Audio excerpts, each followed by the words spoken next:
Ameba Athletics Kenya matongoretio ni Elizabeth Keitani marutire ndomereri ino thutha wa guthurima kihaaro kia Nyahururu kaunti-ini ya Laikipia, thirikari cia kaunti cikiurio guthondeka ihaaro iria ciaheanitwo kuri onjoria. Most of the stadiums have been used as marketplaces, so we are appealing to the government to help us, to county governments, to help us, especially our governors, to see that they have paved way for our athletes to train well.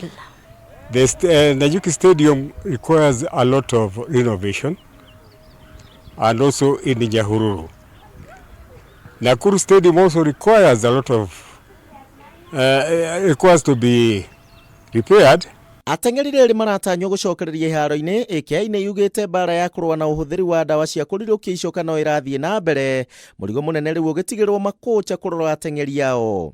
If any coach entertains doping to our athletes, they will face consequences from Athletics Kenya. Barnabas Kitirit ũrĩa rũmbũyanagia na iheo cia mbeũ njĩthĩ rũhonge-inĩ rwa AK akĩaria nĩ orĩtie arimũ kũmatha iheo cia ateng'eri wona mathukuru macokereria.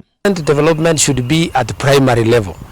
There should be identification at primary and simple nurturing. The coaches, the teachers can be, if teachers can be assisted to work with Athletics Kenya, so that they assist the children to just run for fun, compete in school competition.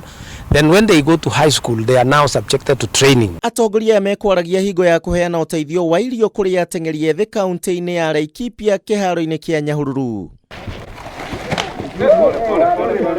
Handũ-inĩ ha Kameme TV haro-inĩ njĩtagwo Kuuria wa Gĩcimo.